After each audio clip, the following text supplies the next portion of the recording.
Hi everyone, I'm Dr. Steph and I'm an assistant professor at the University of Toronto Faculty of Medicine, where I teach the financial literacy curriculum for medical students and residents.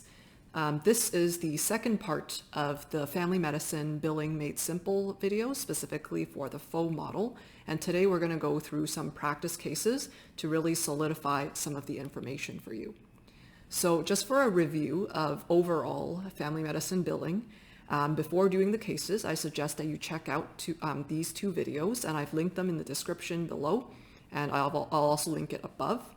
And then for a review of the first part of the family medicine billing for a FHO model, I've also linked that video below as well. The best way I would suggest that you work through these cases is if you have a separate screen to include the 𝗧cie billing guide, which I've linked in the description on one of the screens, and use that to control find or search through the billing codes. Because when you are billing in clinic, in real life, you usually have your EMR system where you're entering your billing, but you also have that reference document on the side as well. And to know what I'm talking about, I refer to that in the first part of this video. So let's move on to the first question. So in the first case, your 50-year-old male patient comes in for a refill of an asthma inhaler. What would you bill? Here, I would suggest you pause the video, you look up what billing code you would use, and then maybe write it down in front of you. So so in terms of the answers, this is what the residents that I tested these slides on gave. So all of them said A001, and they are correct. This was a very quick visit. You just gave them a refill, and an A001 is basically a brief history and exam of the affected part, and it's just very brief information or advice. So I remember a previous preceptor suggested to me, you sit down for less than 5 minutes, you can build this A001 basically. And then how much would that come out to in terms of capitation? So obviously you have a capitation amount for that corresponds to the 50-year-old male. And then because this is an in-basket code, you would get 15% of the in-basket of the shadow billing. So you would be paid about $3.56 for this particular visit. Okay, so case number 2. So you have a 30-year-old female rostered patient that calls you about a cough and fever that they've been having for 3 days. What would you bill? So pause the video, think about your answer, and what the residents said. They thought it was D, A007 plus K301. So yes, they are correct, and some people also selected C as well. So an A007, basically, according to the schedule of benefits, just requires a more extensive assessment compared to a minor A001 assessment. So it involves a history and sometimes a physical exam as well. Now, the thing that confused a lot of residents was that here you didn't do a physical exam because this was done over the phone. So a K301 is basically a billing code that doesn't pay on anything, but it just tells the system that you did this over phone, whereas a K300 is when you did this over video. However, when you bill this phone code, it actually reduces your billing code to the 85% of the full value. Now, this is debatable, right? Sure, you didn't do a physical exam, but when you saw someone over the phone, the amount you get paid is already less than if you had seen this person in person. So perhaps that also accounts for the fact that you didn't do a physical exam on this person. So this come out to be about $4.70 is the amount you get paid. Okay, case number 3, a 15-year-old female comes in for a periodic health exam, and she also talks to you about having episodes of abdominal pain. What would you bill? So write down your answer. And so the answer is an A003. So what did the other residents say? A lot of them picked A003, but there were kind of answers all over the place because some other people, the second most commonly selected answer was K017, which is A, and that is a periodic health visit, which is what she came in for. But, if you were to do, let's say, so this is subjective, so 𝗧𝗧𝗃 obviously would pay more than a K017. So that's why a lot of the residents selected it, and which is why it was the answer. But it also depends on, how extensive of an exam you did on this person. If you examined more than 2 systems in pretty fully, you took a full history, you got their past medical history, their social history, and you looked into their body parts and the systems, and you examined at least 2 parts and systems, then when you have 2 equivalent codes that both are equally appropriate for billing, then you would just pick the higher code in this case. And so how much that would come out to would be about $12.67, in addition to that yearly capitation that you would get as well. All right, case 4. A 65-year-old female comes in for a periodic health exam, and you also talk to her about vaginitis, and you also do a pap smear. What would you bill? So the answer in this case is A. And this actually stumped a lot of people. So let me just go through it with you. A K132 is basically for your physical periodic health visit. A G365 is the code for doing a pap smear. An E430 is the tray fee for doing the pap smear that covers the cost of the equipment. And a Q011 is basically the tracking code that tells the system, it doesn't pay at anything, but it tells the system that, you did a pap smear on someone. So it adds to that percentage of pap smears done. Now, most residents ended up choosing B because they thought, well, okay, in A003, in the previous question, it pays more, so I'll choose that. But what a lot of residents don't realize, and I actually didn't talk about it in my slides, is that an A003, according to the schedule of benefits, already is inclusive of a G365. I don't know why that is the case, but that's what the schedule of benefits says. So if you had billed a G365 here, it wouldn't have been paid out because it was already rolled into an A003. So you actually wouldn't have get paid more in B compared to A. So in terms of how much you would get paid for this visit, it would come out to be about $24.83. So hopefully that is a case that will help you remember that for the future. All right, so case 5. A 4-year-old female comes in for a well baby check, and she gets her vaccines. What would you bill? So pause the video, look for the answer, and the answer is A. And so this comes out to be about $21.14. So let's break this down. So A007 is just for your regular clinic visit. And then a G841 covers the PSL vaccine. The G846, that is what covers the pneumococcal vaccines. There is no billing code for the rotavirus, so you can't bill for administering that. And then finally, because this baby is less than 1 year old, you can bill that bonus code, the Q015. Now, a lot of residents also answered correctly. They answered A. Just something to keep in mind is the Q014 is for family health networks only, not family health organizations. So it's a different model that can bill that code. So just as a practice tip, sometimes in our clinic, we don't necessarily always roster patients under 1 year old because they have very frequent visits, but the capitation that is paid out for those patients is not that high compared to, say, like a 90-year-old patient. So it might be actually better to just bill fee for service for a lot of those patients. All right, case number 6. So a 25-year-old male rostered patient comes to your clinic on Saturday morning for a pre-booked appointment, and they came for UTI. What would you bill? So write down your answer, and the answer is D.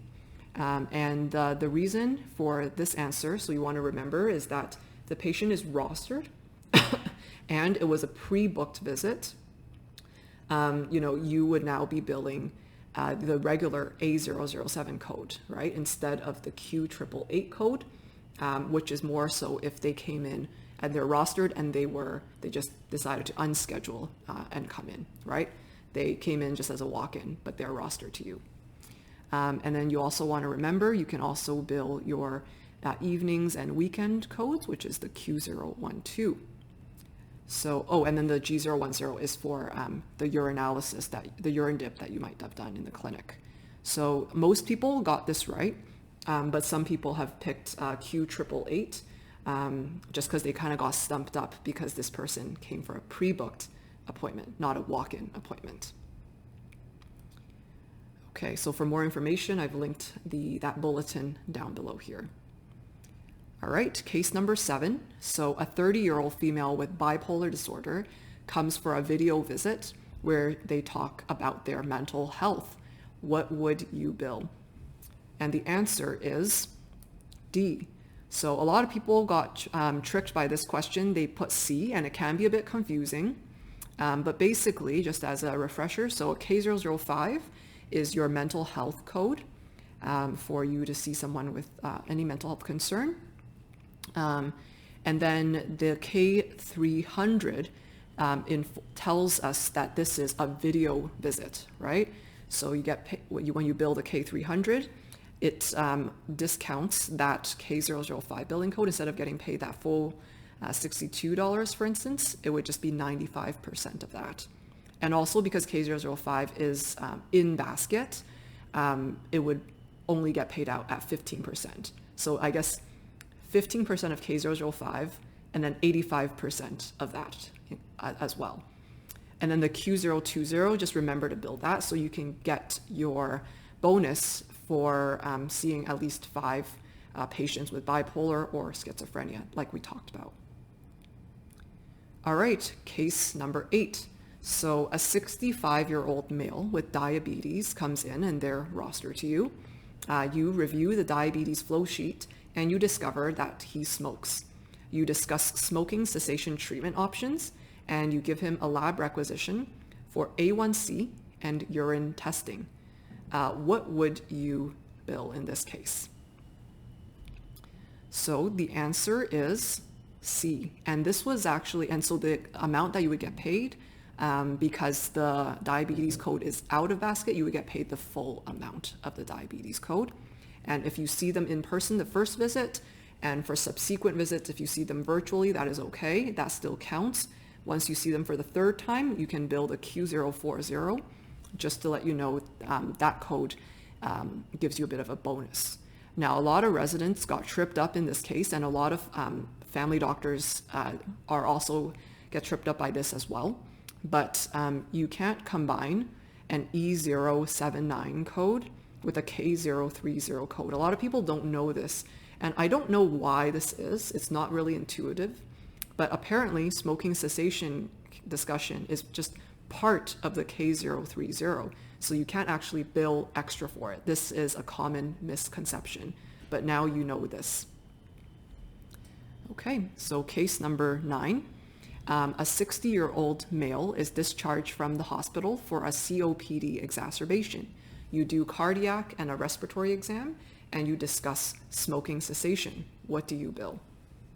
So the answer is A, and that is what most people chose as well. So the E080 is basically when you see a person after they were admitted to hospital, within the first 2 weeks they were discharged, just to incentivize that continuation of care. And then the E079 is when you discuss smoking cessation with that patient for the very first time. Okay, so case 10, that same patient comes 2 weeks later to discuss smoking cessation treatments. What would you bill? So the answer is C, and most people actually ended up choosing B. So remember, the E079 is to discuss smoking cessation for the very first time.